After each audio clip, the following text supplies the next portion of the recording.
এখন দেশ ছেড়ে এখন কোথায় আছেন?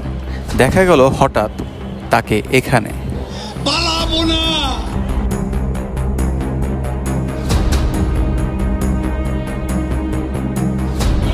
ওবায়দুল কাদের, যিনি দেশ ছাড়ার আগে নানান ভাইরাল ডায়লগ দিয়ে বিতর্কিত শীর্ষে।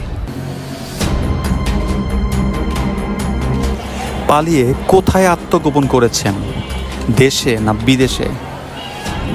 তবে দেখে মনে হচ্ছে উনি আনন্দেই আছেন।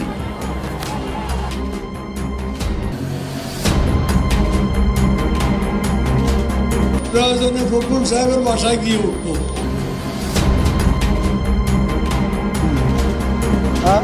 জামাই মসজিদের